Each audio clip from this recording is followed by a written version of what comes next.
Hey guys, tonight we're heading back to the dust and marble bustle of ancient Rome. Lanterns flickering, sandals slapping against sun-warmed stone, and the distant roar of a crowd echoing through the forum. You're standing in the middle of history, and not the action-packed, sword-swinging kind either. No, you've just arrived as Augustus, Rome's newly minted emperor, returns victorious. The city's filled with music, perfumed smoke, and cheers that ripple through alleyways like waves of drowsy energy. There's a parade happening, though you can't help but notice it's more spreadsheet than spectacle. Because Augustus isn't just here to celebrate, he's here to start checking boxes. You're in a toga that's slightly too long, sweating gently under the Mediterranean sun, watching as the man formerly known as Octavian waves calmly from a gleaming chariot. He's being followed by elephants draped in gold cloth, a few awkward dancers, and at least one goat that is clearly not part of the official procession but seems determined to join. You sidestep it politely. You've survived the Republic's collapse, several civil wars, and now, somehow, you're witnessing the careful birth of empire. Though honestly, you're mostly just trying to avoid the splatter from a child flinging garum-soaked figs into the crowd. So, before you get comfortable, take a moment to like the video and subscribe, but only if you genuinely enjoy what I do here. And hey, post your local time and where you're listening from. I love seeing where these stories are putting people to sleep. Now, dim the lights, maybe turn on a fan for that soft background hum, and let's ease into tonight's journey together. The mood in Rome is cautiously joyful, like the morning after a city-wide thunderstorm. People have survived years of chaos, assassinations, betrayals, mutinies, and a few too many statues with hastily re-chiseled noses. And now Augustus, calm, deliberate Augustus, is rolling in with the quiet confidence of someone who has definitely written a master plan in wax tablets and color-coded it. He's not just declaring victory. He's launching a multi-decade effort to rebuild Rome from the marble up. Step 1. Bask in glory just long enough to establish dominance. Then immediately start organizing everything. You glance at the graffiti scrawled on the side of a nearby column. Someone's drawn a crude caricature of Augustus with a scroll longer than a chariot. Clearly not everyone's thrilled about the emperor's famously bureaucratic approach. But the mood remains mellow. As he passes the Temple of Jupiter, musicians strike up a slightly off-key anthem, and flower petals rain down from balconies like very soft projectiles of praise. You catch one on your nose. Congratulations! You're part of the imperial rebirth now. The parade winds through the streets, stopping only when Augustus pauses to give one of his characteristically short speeches. It's humble but pointed. He thanks the gods, nods to the people, and manages to make a subtle threat to any senators still feeling stabby. Then it's on to the Capitoline Hill, where a temporary victory arch has been erected. Creaks a little. There's a tense moment when a camel knocks into a column, but it doesn't fall.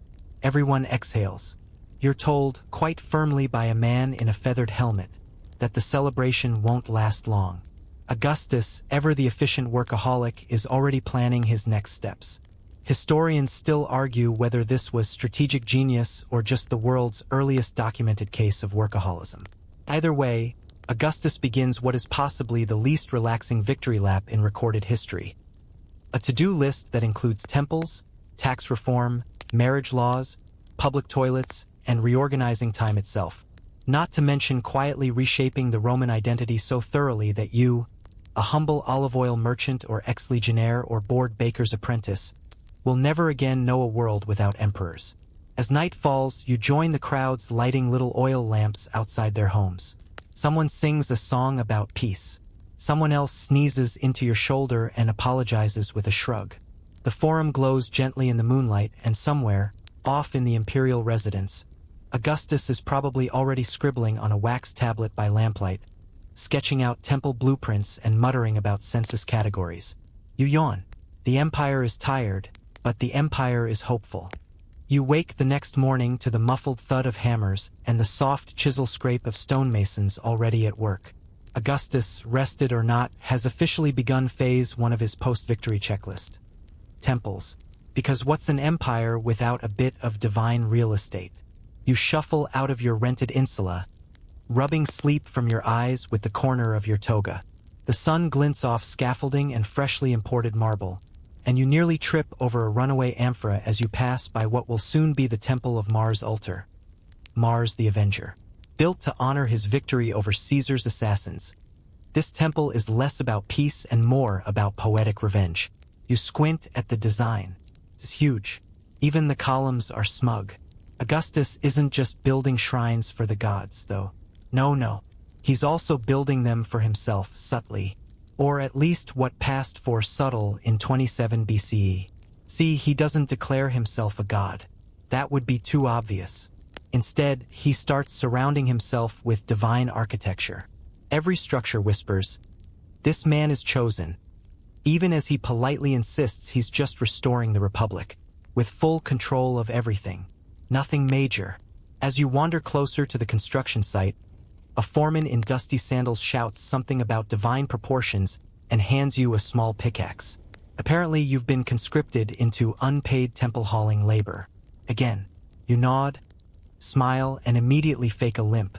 Augustus may be the savior of Rome, but you didn't sign up for early morning marble duty. The temple isn't the only thing being constructed, of course. Word is he's got a whole building spree planned. Dozens of temples, shrines, altars, even a fancy new forum.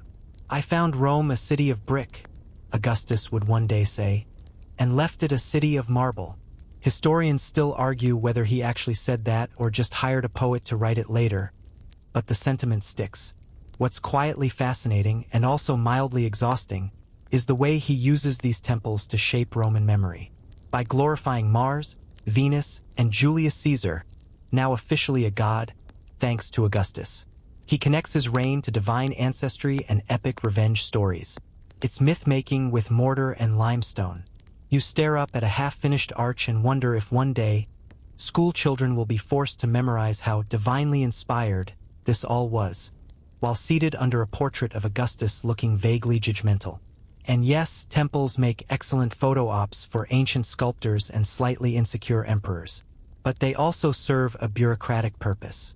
They create sacred space for oaths, treaties, and very serious speeches. Augustus doesn't just want piety, he wants public piety. Preferably the kind you whisper about while walking past a gold-leafed statue of him heroically offering grapes to a grateful peasant. A few blocks away, you hear that another temple is being dedicated to Apollo, Augustus' favorite god, conveniently now sharing space with the emperor's personal villa. You imagine throwing a dinner party next to your favorite deity and pretending it's a coincidence. Smooth move, Augustus. One of your neighbors leans out their window and mutters about the city becoming a marble maze. Another complains that all the best stonemasons are booked until Saturnalia. But no one's really mad. Rome, after all, looks better every week. Cleaner, whiter, more impressive. You catch yourself admiring the way sunlight strikes the new temple columns just right in the early morning. Dang it, it's working. Later that evening, you wander past a freshly consecrated altar where a group of toga-clad bureaucrats are burning incense and whispering oaths. A priest with a voice like gravel recites the day's blessings, and the smell of myrrh blends with roasting garbanzo beans from a nearby stall. You sit on a stone bench, still warm from the sun, and watch the city reshape itself with quiet determination. At some point, a small boy tugs at your sleeve and asks why everyone keeps calling the temple Mars the Avenger. You tell him it's about revenge, which is sort of like when his sister hides his sandals. He nods solemnly and offers you a slightly squished fig. You eat the fig. Augustus, meanwhile, is working through more architectural plans. He's obsessed with legacy, with permanence, with making sure that, long after his bones are dust, someone somewhere will still be praying at one of his temples, ideally while remarking how neat and organized everything is. That's the dream. And you're just trying to remember how to get home without walking through wet plaster again. By now, you've figured out something important about Augustus. Once he builds a temple, he immediately wants to know who's in it. Or rather, who's in every house, alley, field, boat, and swamp shack across Rome's sprawling dominion. So naturally, the next item on his very imperial to-do list is a census.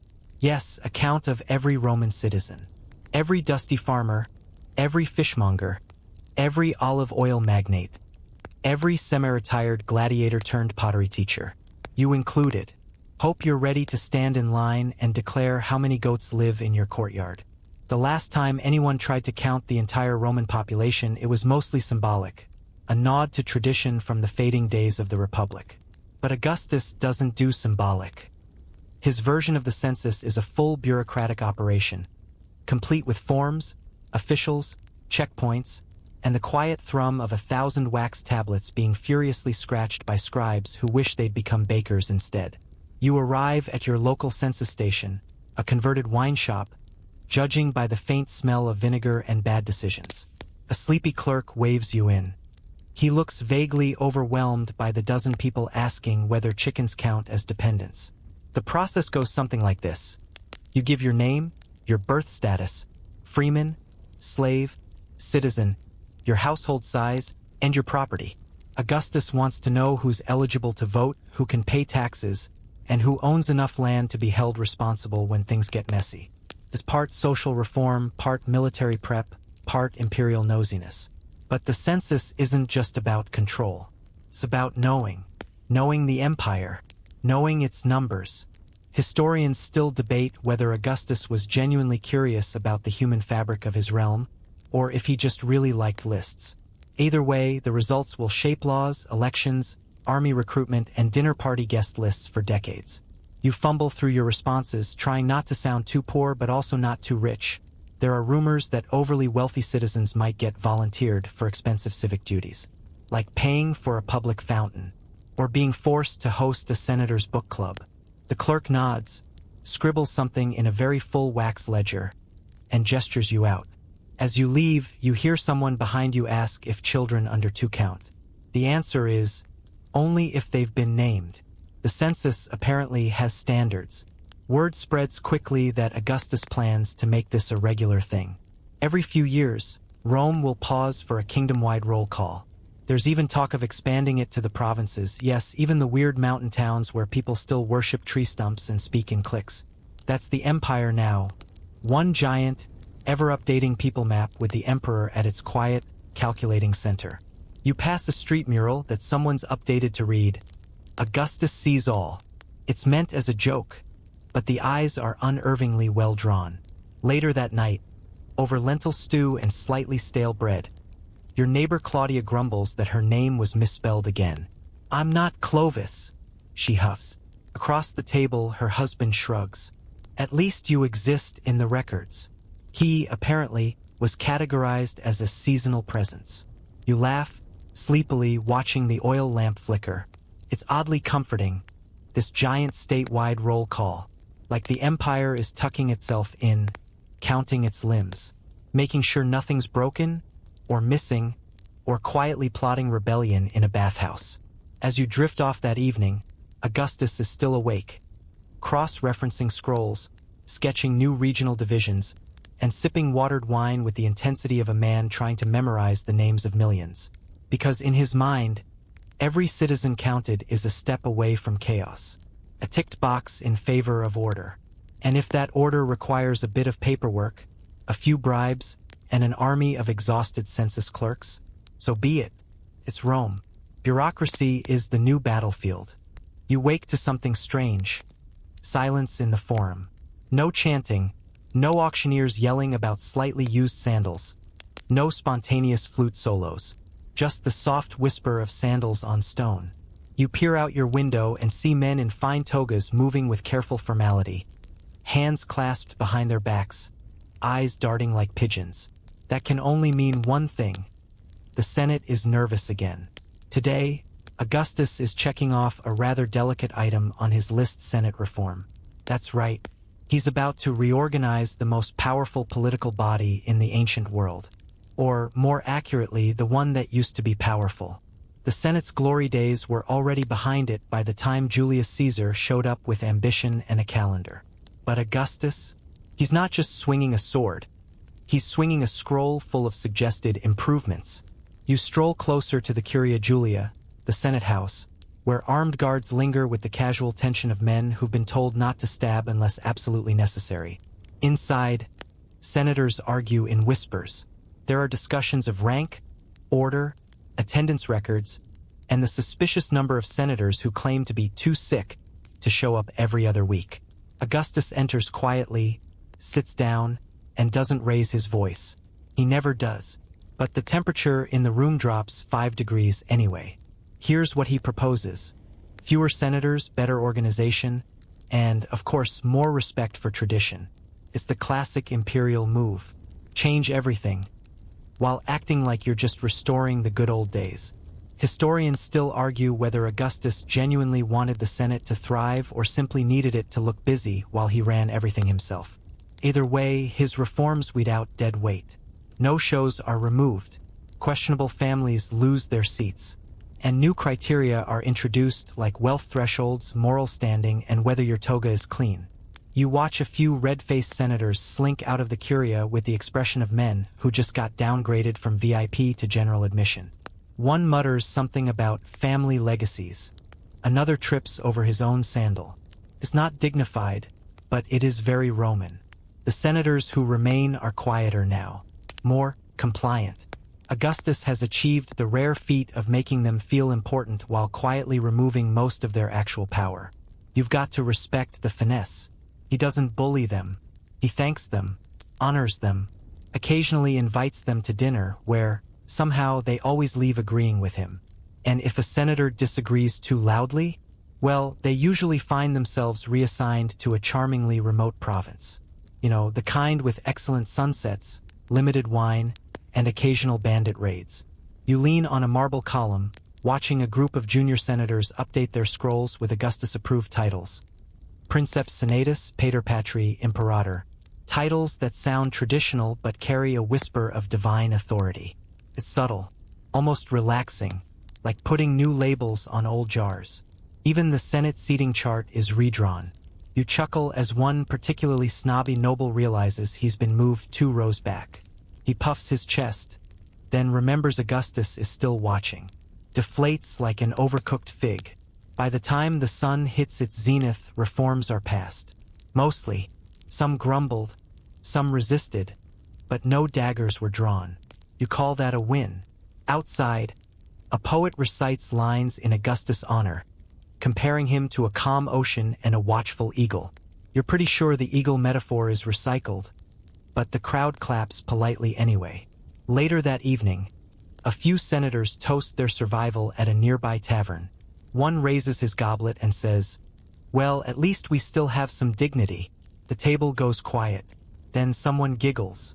It spreads until the whole group is laughing over their watered-down wine and nibbling olives like teenagers after curfew. Meanwhile, Augustus is already reviewing the next reform. His face calm, his writing hand never stopping. He's not erasing the Senate. He's simply pruning it, neatly, carefully, like a bonsai tree with ambition. You wonder, drifting off to sleep, how long the senators will pretend they're still in charge. Probably forever. People are funny that way. The next morning, the sun rises with that smug Roman brightness that says, "You're already behind on something." And wouldn't you know it, Augustus has decided time itself needs reorganizing. You yawn, tie your sandals with a lazy loop, and head into the forum just in time to overhear a very animated street debate over whether next week has 8 days now, or if someone just added a market day to mess with vendors. Turns out, Augustus isn't just fixing politics and plumbing. He's also revamping the calendar. Why? Because Julius Caesar, in his final act of genius, and just before that whole stabbing incident, had introduced the Julian calendar.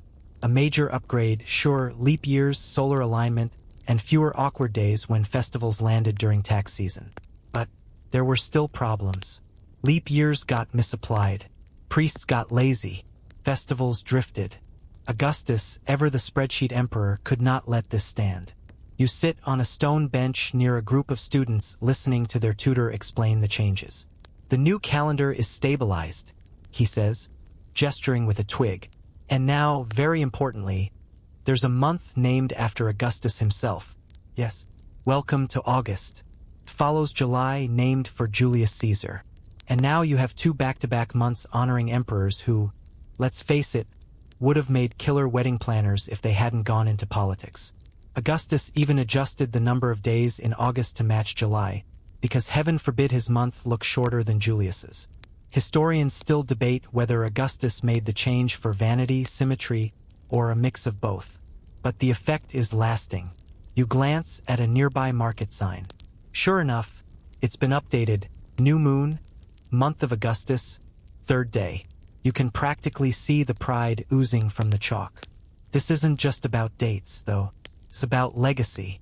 Naming a month after yourself isn't a power move. It's the power move. People will now mention Augustus's name every time they schedule a haircut or forget a birthday. It's immortality by paper calendar.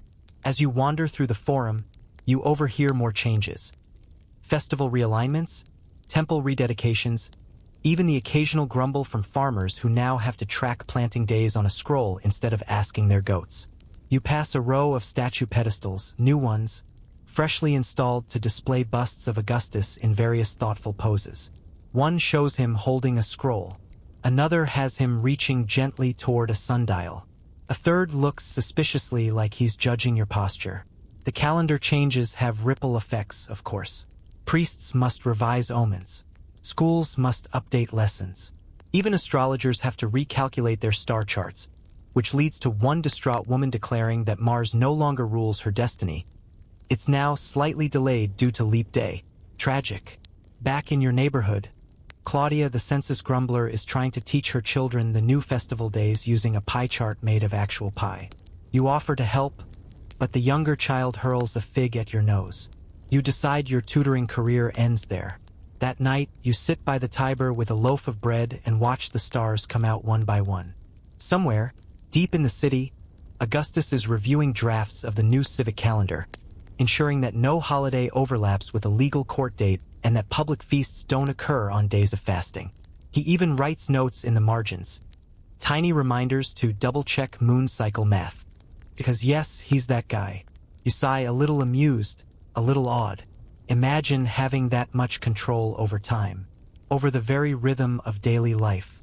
Festivals, taxes, rituals, anchored not just by the sun, but by a man with a checklist longer than the Appian Way.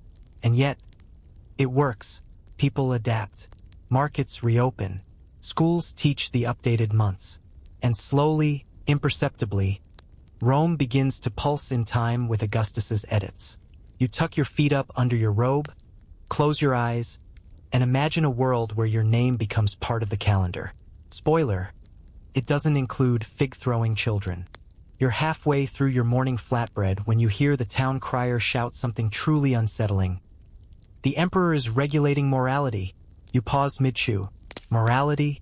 That's a big word before breakfast.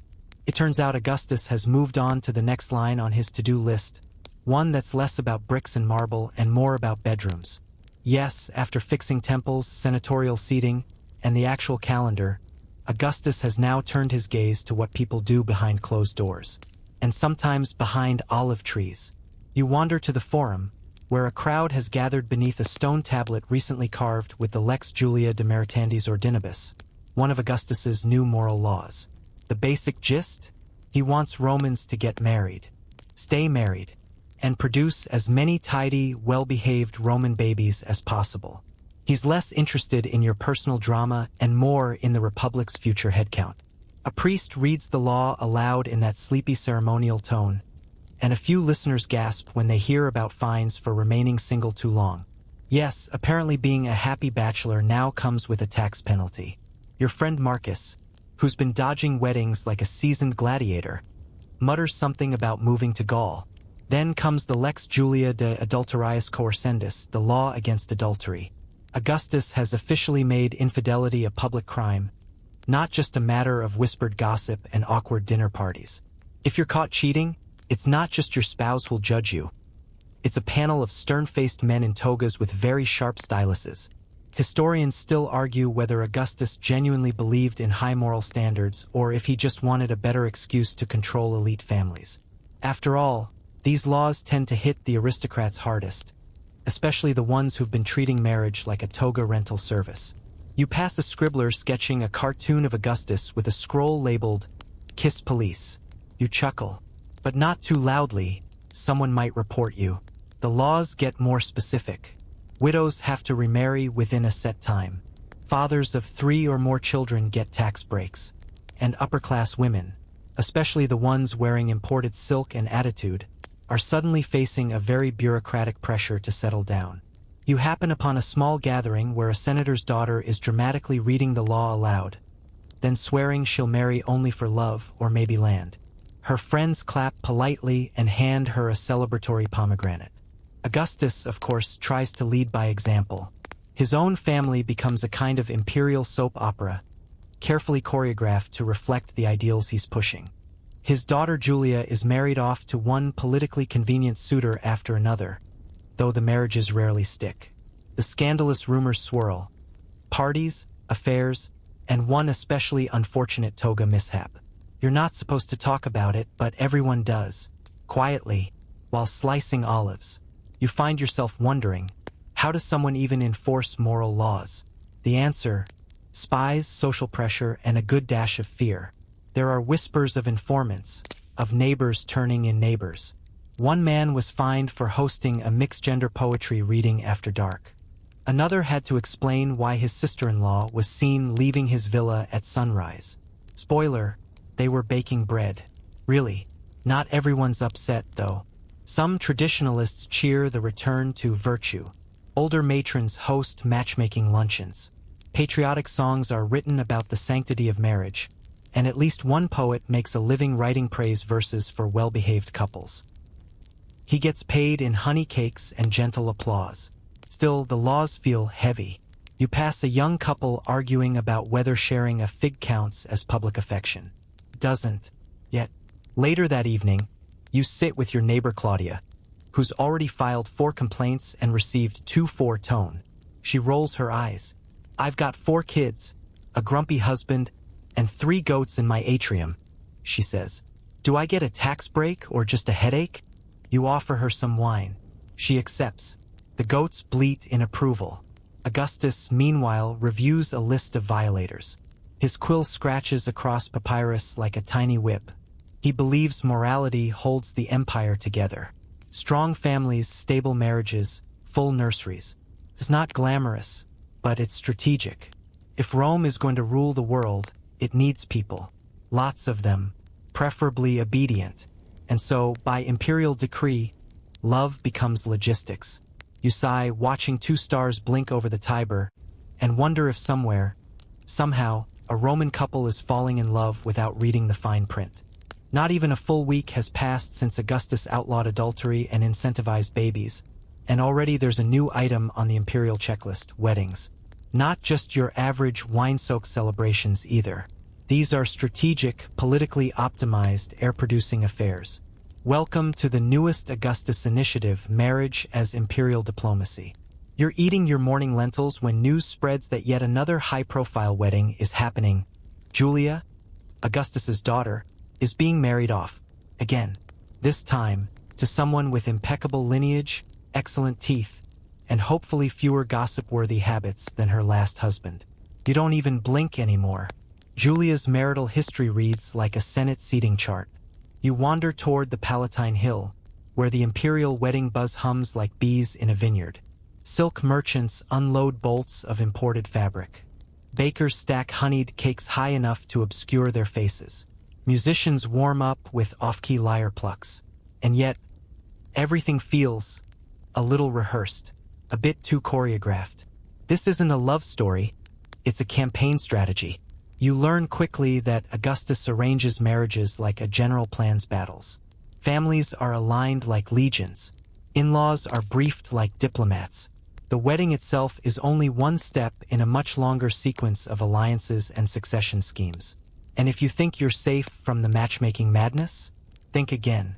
A nervous young senator corners you near a citrus vendor.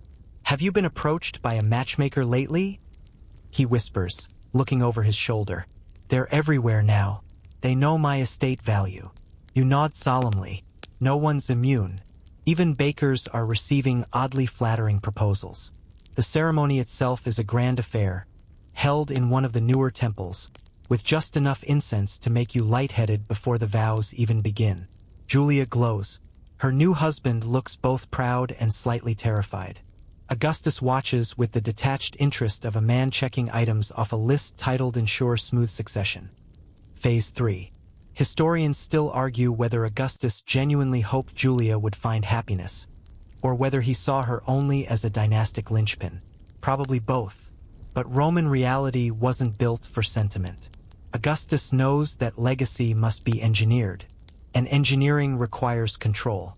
You overhear an older matron remark that love will come later. Her friend replies, hopefully before the third child. You smile politely and move closer to the olive tray. As the party spills into the forum, the toasts begin. Augustus, ever the orator, gives a short speech about duty, legacy, and the sacred bond of marriage. It is somehow both moving and terrifying. Everyone claps. The wine flows, and you notice several young couples inching apart, just in case the emperor is watching. Later that night, you help Claudia clean up after her cousin's reception. She throws a half-eaten date cake into a compost jar and sighs. Remember when weddings were just about love and dancing? She mutters. You raise an eyebrow. When was that? She shrugs. Exactly. Still, the effect is undeniable. Roman elites are forming new alliances. Old rivalries are cooled with betrothals. Family names are tied together like bundles of scrolls, stacked neatly in Augustus's mental filing cabinet. And beneath it all, there's a quiet awareness that these marriages are shaping the empire's future. Not just for Augustus's reign, but for generations to come. You pass a wall newly painted with portraits of the imperial family. Augustus in a laurel crown, Julia looking serene and very much not involved in any scandals at all. Thank you very much. It's polished, idealized, and utterly calculated. By the time you return home, someone slipped a scroll under your door. It's a formal invitation to a matchmaking banquet next week.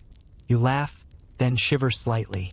Augustus has extended his reach into your very love life, or at least your seating chart. And yet, part of you wonders, maybe it's not so bad, this idea of structured harmony. Maybe peace needs scaffolding. Even if that scaffolding is built from dowries, vows, and awkward dancing under the watchful gaze of state-appointed witnesses. You tuck the scroll into a clay jar, blow out your lamp, and whisper good luck to Julia, who is, even now, probably trying to smile through her third toast and figuring out if her new husband knows how to slice a pear without drama. The next item on Augustus's scroll of civic upgrades might be the least glamorous but most important of all. Infrastructure. Yes, dear sleeper, we are now entering the emperor's plumbing phase. You awake to the sound of clinking tools and the faint aroma of hot tar. A sure sign that something's being paved, repaired, or rerouted near your insula. You peer out your window just in time to see a donkey hauling what looks like half a collapsed aqueduct column. Behind him trots a cheerful foreman shouting something about latrines and civic hygiene, two things you'd never thought to cheer for. But here we are. Augustus's city improvement plan is relentless and oddly comforting. Rome, once a chaotic sprawl of half-crumbling temples, wandering goats, and suspicious puddles, is starting to look manageable, organized, like someone finally dusted the whole capital. One of the biggest projects underway is the Vigiles Urbani, the empire's first real firefighters. Before Augustus, Rome had about as much fire control as a startled goose. Buildings burned regularly, and the city simply shrugged and rebuilt. But now, Augustus forms a corps of 7,000 men to patrol, bucket, and shout orders in case your neighbor's stovetop porridge catches flame and ignites the whole block. You pass a group of these newly uniformed vigiles scrubbing soot from a tavern wall. One tips his helmet to you, then trips over a bucket. It's not a perfect system yet, but you feel safer already. Beyond fire, Augustus wants water, clean, flowing, citywide water. Aqueducts are extended, new ones built.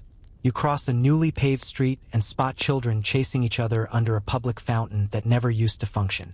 Claudia's goats are even cleaner now, though they've started refusing still water. Spoiled, she mutters. Then there are the public toilets. Elegant, efficient, occasionally smelly, but crucially communal. Augustus commissions more of them across the city, complete with marble seats, flowing water, and a polite reminder that sponge-on-a-stick etiquette matters. You hear they're becoming unexpected places for social gathering. One man even composed a love poem there last week.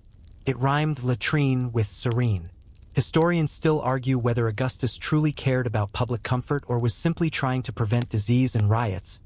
But one thing is clear: cleanliness equals calmness. And a calm city doesn't revolt. And let's not forget roads. The old Republican paths were fine if you liked detours and ankle injuries. Augustus improves the Via Flaminia, connects key towns, and even standardizes milestones. Now, you can actually estimate how long it'll take to deliver a cheese wheel from Naples to Rome. Revolutionary. You pass a group of engineers arguing over cobblestone patterns. One insists that circular pavers reduce tripping hazards. Another claims they just look fancier. The debate continues as they measure street widths with vines. The city slowly begins to breathe easier. Smoke clears, water flows, roads straighten, and people, once perpetually cranky from stepping in mystery puddles, now walk with just a little more spring in their sandals. One day, you wander through a newly completed basilica, a multi-use civic building filled with sunlight and voices. Merchants haggle over amphora prices. Lawyers whisper near columns. A dog naps peacefully in the shade of a justice statue. You sit for a moment and take it all in. This isn't just marble and mortar. It's a system, an empire, etched into stone. At home, Claudia beams with civic pride as she shows off her new clay cistern. "No more fetching water from the Tiber," she says, lifting her arms like a victorious wrestler. Her son proudly points out the family's newest improvement, a drain that actually drains. Miracles do happen. Later that night, you dream of aqueducts snaking through moonlit hills, of public baths with no waiting lines, of latrines that smell faintly of lavender. Augustus is shaping Rome into a city you can finally walk through without stepping in garbage or tripping over a loose paving tile. It's progress. It's oddly soothing. And above it all, somewhere in the palace, Augustus crosses "fix the toilets" off his list with the same solemnity he used when reforming the Senate. Today's city buzz is quieter. Not because people aren't moving, oh no, the streets are as crowded as ever, but because they're not shouting about bread riots anymore. Why? Because Augustus has implemented one of the most calming policies on his enormous to-do list: grain distribution. Yes, my sleepy traveler, this section is all about feeding the people, particularly the urban poor. Because nothing says long-term imperial stability like a full belly and a free lunch. You wake up to find a cheerful little queue forming near the forum. Not a riot, not a protest, a queue.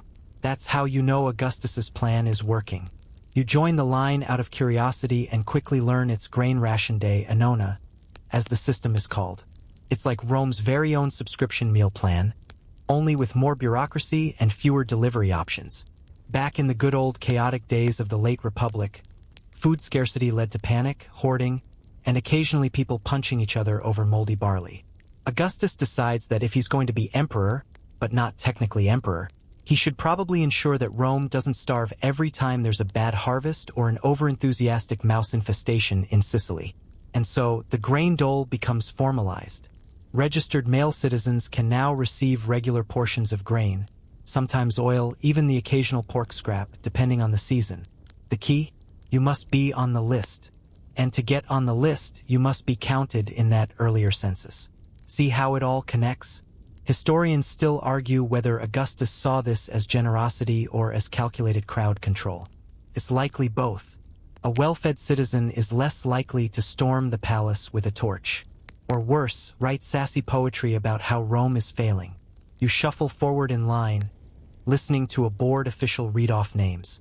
He mispronounces everything, but no one corrects him. The man behind you mutters that last week they gave out slightly damp flour. "Still better than Tiber water stew," you reply. What makes this fascinating isn't just the logistics, though they are impressive. Imagine trying to coordinate grain shipments from Egypt to Rome using nothing but wind, donkeys, and wishful thinking. It's the psychological shift. Augustus isn't just feeding people. He's making them feel seen, counted, cared for, or at least managed. And in an empire, those feelings matter. You pass a warehouse humming with movement. Laborers hauling sacks, scribes tallying entries, guards making sure no one tries to double dip. Nearby, a group of women sell seasoning bundles to make your rationed grain more palatable. Cumin and dignity, one calls. 2 for a denarius.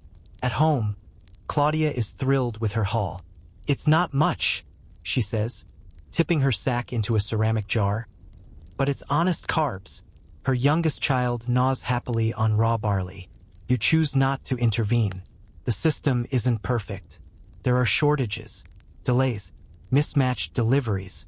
One infamous week, an entire boatload of Egyptian grain went missing and reappeared at a senator's private estate. Coincidence, he claimed. Very grainy coincidence. But overall, it works. You see fewer beggars, hear fewer street brawls over stolen bread, and notice that more children have the energy to play rather than just stare hungrily at passing pigeons. You pass by a freshly painted sign declaring, "Rome feeds her own." A catchy slogan, possibly approved by Augustus himself. Beneath it, someone's added in tiny chalk letters, "As long as you behave." You laugh quietly and move on. That night, you light your oil lamp with steady hands, your stomach full, your heart oddly content. Augustus may be manipulating the masses 1 grain sack at a time, but there's something deeply human about the effort. He understands that peace isn't just built on victory arches and golden statues. It's built on dinner. And so Rome sleeps better now. Citizens fed, markets calmer, fewer pitched forks. Even the seagulls seem less aggressive.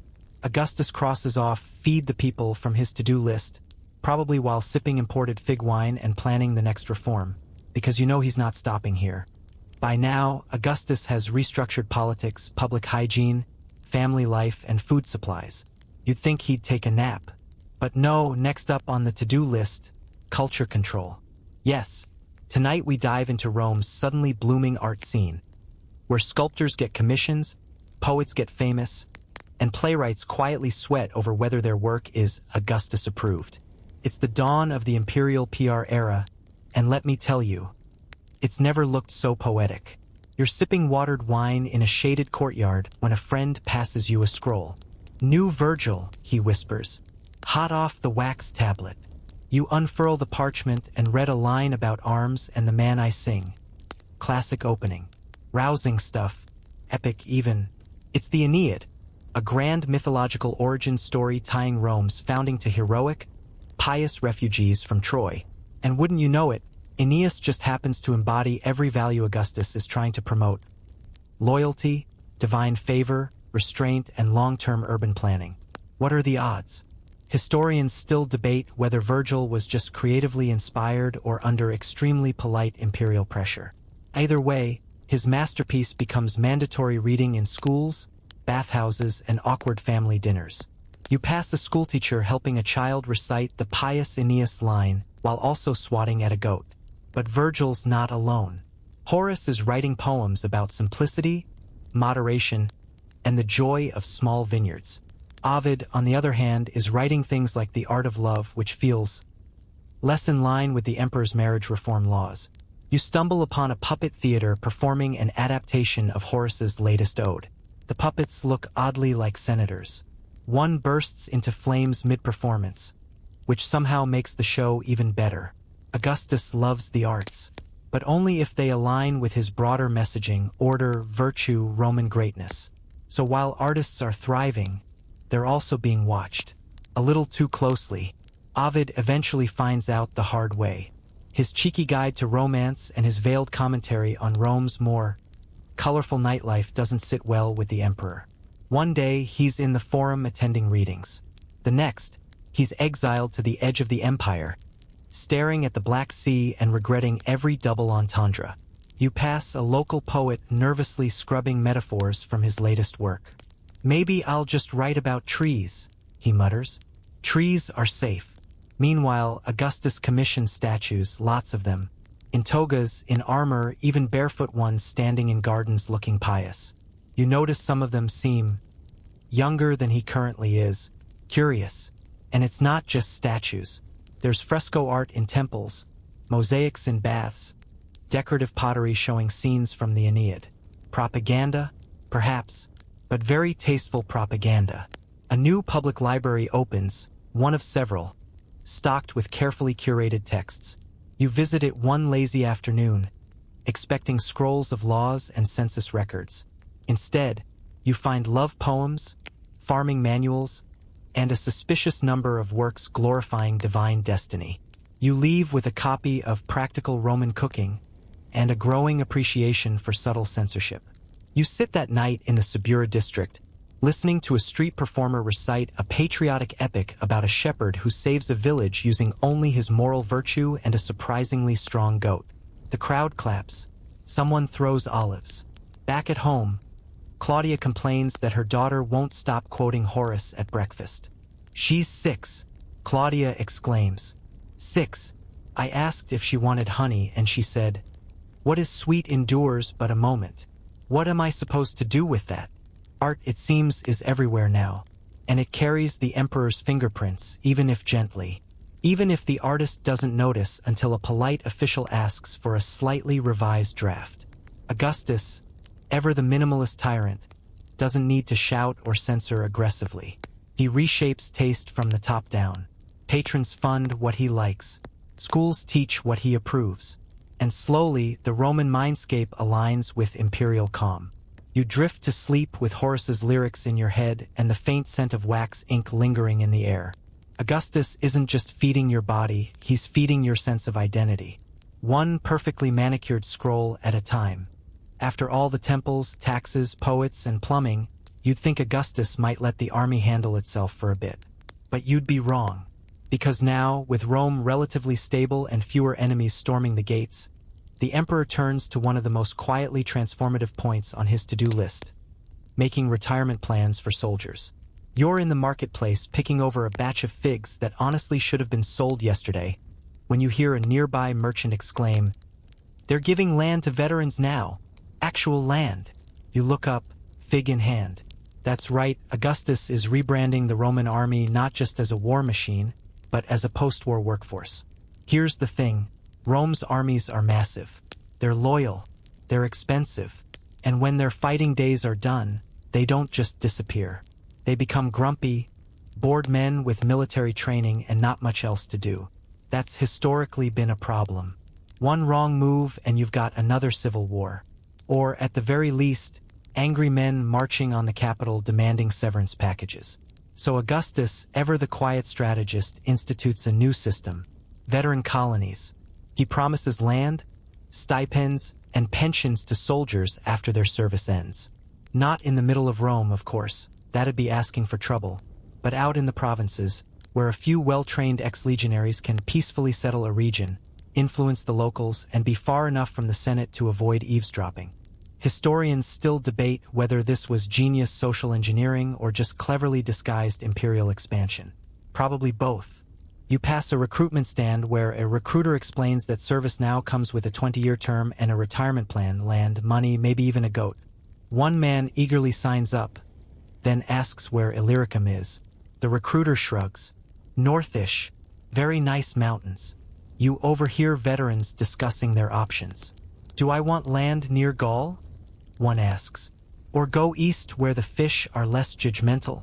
Another replies, "I just want a vineyard and no one telling me what formation to stand in." It's not just about land, either. There's an aerarium militare now, a military treasury, funded in part by new inheritance and sales taxes. Augustus personally contributes a chunk of his own wealth to kick things off. That's how seriously he takes soldier satisfaction, or how much he fears mutiny. Both are reasonable. You stroll past the Campus Martius, where drills are still happening under the midday sun. But they feel different now. Less frantic. Less like Rome might collapse tomorrow. These soldiers know that, eventually, they'll get a farm, a few neighbors, and the right to brag about military service while sipping diluted wine under a fig tree. It's a slow and subtle shift. Rome's armies stop being personal tools of rival generals and start becoming professional forces loyal to the emperor. Not just in word, but in retirement paperwork. Claudia's cousin, a former centurion, visits for dinner. He's just been assigned land in southern Spain. "It's rocky," he says, "but there's potential." He smiles like a man who has finally stopped sleeping with a javelin under his pillow. Meanwhile, back at the palace, Augustus is drafting new regulations to standardize training, pay schedules, and uniform codes. You imagine him carefully deciding whether a tunic should fall above or below the knee. No detail is too small. You walk home past a mural showing soldiers plowing fields, smiling beneath a sun that looks suspiciously like Augustus's profile. You pause. Someone's drawn a tiny shovel in the emperor's hand. Nice touch. That night, you hear marching feet fade into the distance.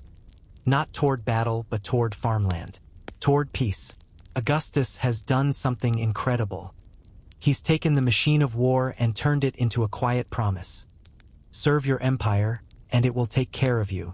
You close your eyes, comforted by the thought of armored men planting grapes instead of planting flags.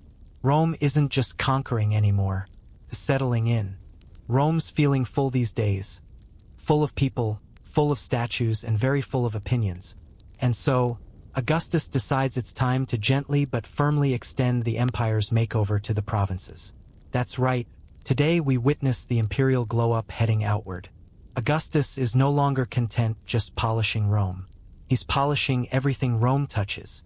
You wake to hear a town crier listing the names of faraway places that are about to receive cultural enhancements, which means, in practical terms, new roads, new temples, new statues, and an excellent chance of seeing the emperor's nose sculpted in marble by someone who has never actually seen him.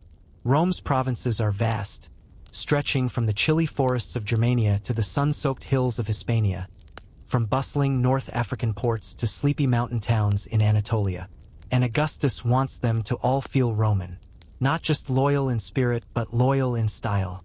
One empire, one aesthetic. Historians still debate whether this was a sincere attempt at unity or just a really elegant way of saying, please stop painting your temples blue, it's confusing. Either way, it works. You wander into a foreign trade stall run by a man from Gaul, who is now proudly selling imperially approved olive oil in jars stamped with an eagle. He shrugs. They said it needed branding. Back in your own district, the city has just unveiled a new milestone marker listing distances not only to Rome, but to nearby provincial capitals. The message is subtle but clear. You're all part of something bigger now. Something measured. Something marble. You overhear a bureaucrat talking about the latest construction report from Syria. Excellent drainage, he says, thumbing through scrolls. And the new amphitheater matches Roman acoustics standards. You sip your wine and nod politely, not entirely sure what Roman acoustic standards are, but fairly certain they involve shouting dramatically. Out in the provinces, roads are spreading like ivy. Augustus expands the Vie Publici, public roads, that connect even the most remote settlements to the heart of the empire. Soldiers use them, merchants use them, poets use them, though they mostly complain about blisters. And everywhere those roads go, so too does a piece of Augustus's carefully curated Romanness. Temples to Roman gods, forums built with identical floor plans, public baths with identical social awkwardness, and of course statues of Augustus with that signature calm, judging gaze. You chat with a traveling sculptor who just returned from a commission in North Africa. He wanted the nose narrower, he says, wiping his hands on a chisel cloth. Apparently that's how the emperor likes it. You both agree noses are complicated. These renovations aren't just physical, they're ideological. Augustus sends out governors carefully vetted for competence and loyalty. Local laws are harmonized. Education leans heavily toward Latin grammar and the approved version of history. You hear one provincial school is already staging a play based on the Aeneid, starring sheep. Still, it's not all cultural bulldozing. Augustus is savvy. He lets some local traditions survive, as long as they don't interfere with tax collection, road maintenance, or his personal sleep schedule. It's a delicate dance of blending and branding. You receive a letter from an old friend who's settled in a colony in modern-day Tunisia. He describes the new forum as beautiful but windy, the local governor as strict but decent, and the bathhouse as not quite scalding enough for my taste. He also mentions they now host monthly festivals in honor of Rome, complete with garum pies and mandatory praise poems. Meanwhile, back in Rome, a new relief carving is unveiled in a government building. It shows the empire's provinces as obedient, smiling figures offering grain, gold, and the occasional exotic bird to a very serene-looking Augustus. One child asks if the provinces actually have arms and legs. Her tutor just sighs and says, "It's symbolic." You pause at a stall selling imported textiles. Woven in Britannia, the merchant boasts. Inspired by Roman patterns. You pick up a scarf. Smells like sheep, but it's nice. As the sun sets, you walk along the Via Appia and pass a small group of foreign merchants resting beside a newly placed milestone. One hums a Roman march tune. Another shares dates wrapped in fig leaves. They speak in accented Latin, but you understand them perfectly. Rome is expanding not just by sword but by standardization. And Augustus is the architect behind it all, extending a calm, controlling hand across the map.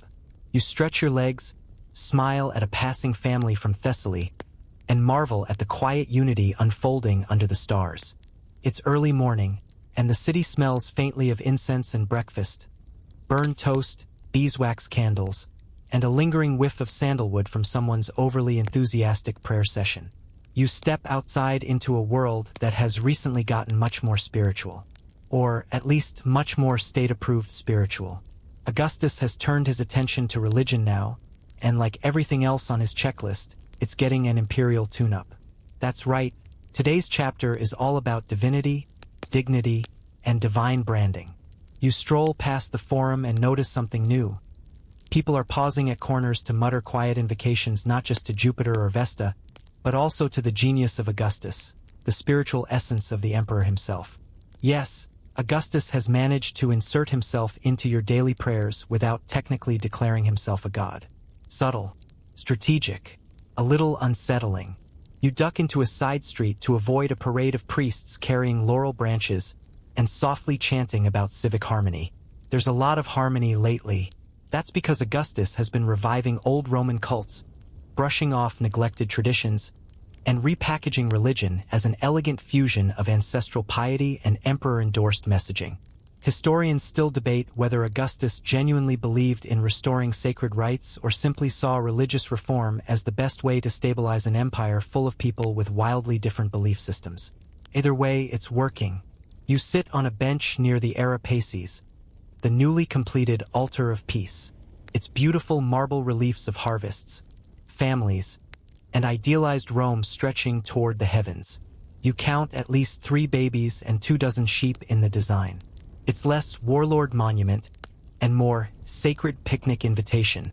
The altar is part of Augustus's larger plan.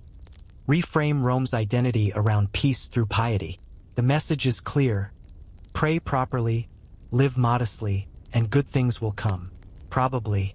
At the very least, your household gods won't judge you. Speaking of which, you notice more and more homes have little Lararia now.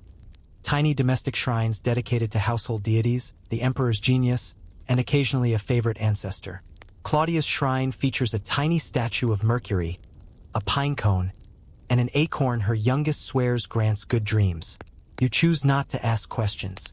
You pass a small public ceremony where girls in white tunics carry trays of bread and salt to the local temple. A priest blesses the food with great solemnity, then immediately sneezes into his sleeve. Divine or not, pollen is still pollen. As Augustus recenters public religion, he also rebuilds temples across the empire, not just for Rome's gods, but with a special emphasis on those tied to his lineage. Venus, Mars, Apollo. You begin to notice a pattern. Any god with a helpful reputation ends up somehow tied to Augustus's family tree. You pass a mural depicting Augustus seated between Mars and Venus.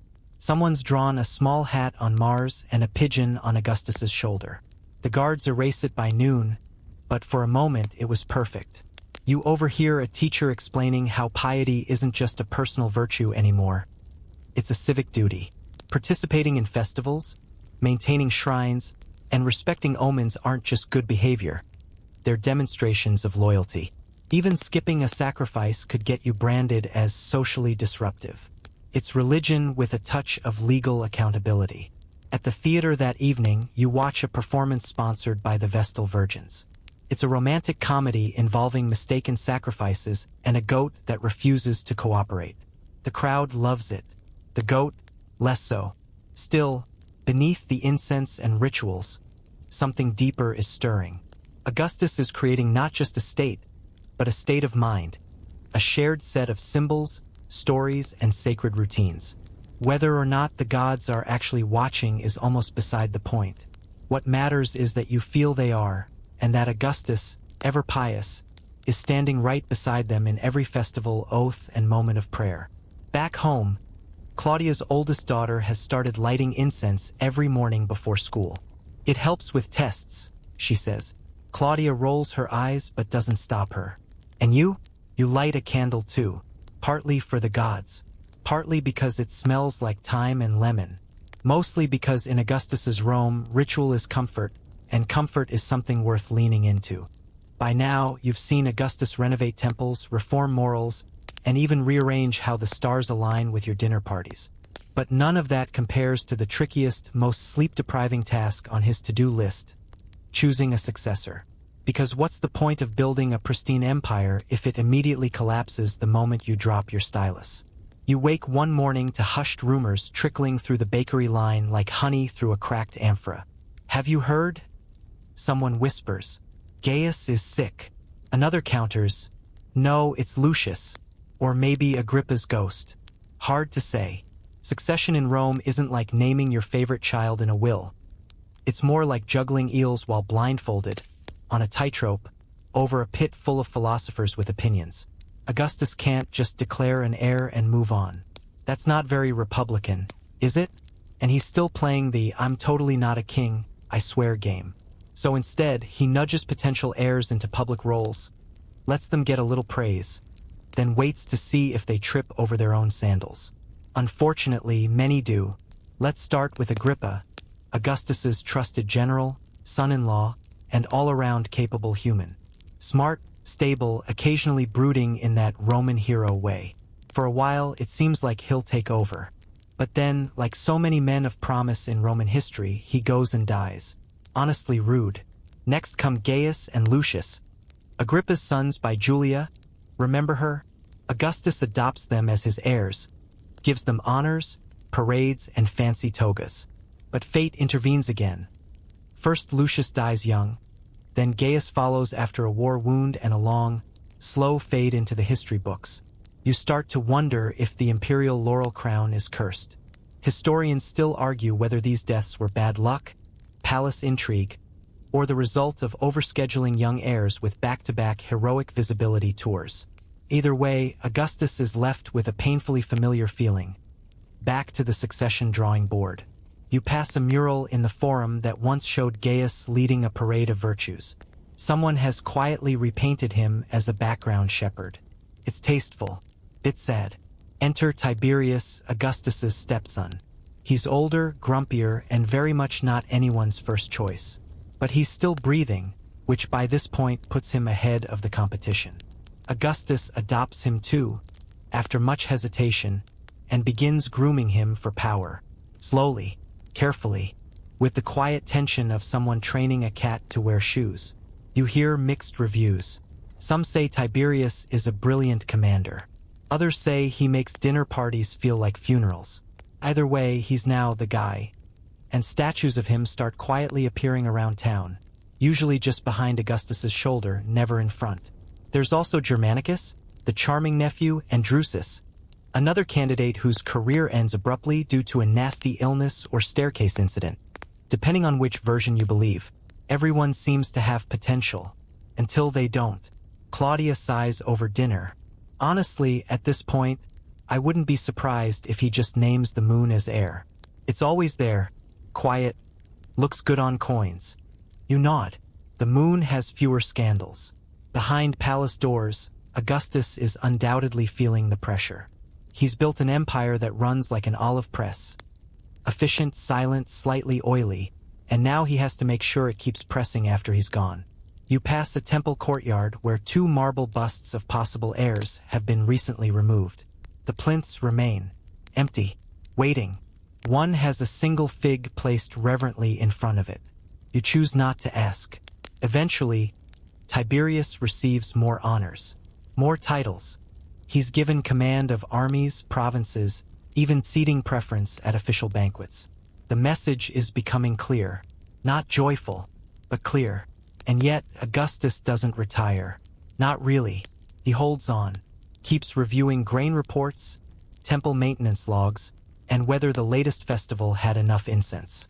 The city holds its breath with him, because even with all the reforms, the laws, the legacies, Rome is still orbiting one man.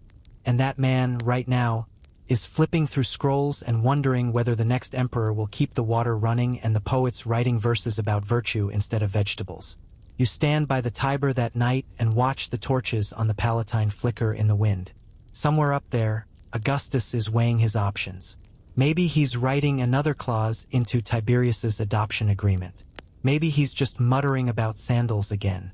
Either way, the end is creeping closer, and the next chapter of Rome is nearly at the door. Augustus doesn't die with a bang. He fades, slowly, like candlelight after a long dinner. The city knows before anyone says it out loud. The streets quiet. Temples are swept a little more carefully. Even the goats seem subdued. The man who turned chaos into order, war into marble, is winding down his very long, very detailed to-do list. You wake to a strangely gentle morning. There's no official announcement yet, but everyone moves as if they're tiptoeing through a dream. The bakers knead dough with extra focus. Priests chant just a little louder. A woman outside your window hums an old lullaby no one's sung in years. Whispers float through the streets. Is he gone? No, not yet. Soon, up on the Palatine, Augustus lies surrounded by scrolls, advisors, and an uneasy quiet. Tiberius waits nearby, hands folded, eyes unreadable. No cheering crowds this time, no victorious parades, just the creaking of papyrus and the occasional grunt from someone trying to hold in a sneeze during a sacred moment. Claudia hears from her cousin, who knows a stable boy, who swears he saw the imperial physician crying into his soup. So yes, it's real, and inevitable, but even in his final hours, Augustus is still checking boxes. Final letters, final decrees, final suggestions about road maintenance and commemorative statues. He is, after all, the man who kept Rome from fracturing into warlord fiefdoms and fig-related rebellions. Historians still argue over his famous last words. Some say he told the people, "I found Rome a city of brick and left it a city of marble." Others claim his final line was more theatrical. "Have I played my part well? Then applaud as I exit." And one scroll, possibly a prank, suggests he asked someone to fix a crooked curtain. Regardless, Augustus leaves behind not just a political system, but a template, a way of being, of organizing chaos into calendar squares, of turning victories into rituals, cities into symbols, and bedtime fig rations into tools of loyalty. The Senate, perhaps out of habit, declares him a god. The temple is planned. Coins are minted with a tiny star above his head. The people line up to leave laurel branches outside his old residence, and someone plays a mournful flute rendition of the Aeneid's theme melody. It's a bit off-key, but heartfelt. You walk the streets and notice things. A young woman lighting incense with practiced hands. A new milestone marker being placed with careful precision. A public latrine receiving a fresh coat of paint. Small acts of continuity. You don't cry. Not exactly. But you feel a pull in your chest. Like something vast has just moved silently past you. Like a ship slipping beyond the horizon. Back at home, Claudia's children are writing Augustus in their wax tablets, looping the letters like it's a sacred name. One of them draws him with a crown. The other adds a sandwich. Historical accuracy may be flexible, but the legacy remains. And Tiberius? He steps forward with the calm of a man who knows he was chosen not for being loved, but for being capable. Rome doesn't need fireworks. It needs someone who understands the paperwork. The empire holds its breath and then breathes again, because the machine still works, the statues still stand, and the calendar still says it's August. You lay down that night as torchlight flickers beyond your shutters. You think of everything Augustus built, not just in stone but in minds. in habits, in little things like why you pay your taxes on time, or why the month has 31 days instead of 28. It's a strange comfort, this orderly world. It didn't always exist, and someday maybe it won't again. But for now, you have aqueducts, fire brigades, free grain, and a sense that someone, at some point, had a plan. Sleep finds you easily, like a well-trained civil servant. Because Rome is quiet, and the list is finally complete. And now, with the scrolls rolled tight and the torches dimmed, we leave the empire as gently as Augustus left the world. You can still hear the murmur of the Tiber flowing under moonlight, the soft brushing of sandals on worn stone roads, the distant crackle of a temple brazier as it keeps its quiet flame alive. Everything moves slower now. Even time seems to lean back, exhaling as Rome, marble and memory, rests under the stars.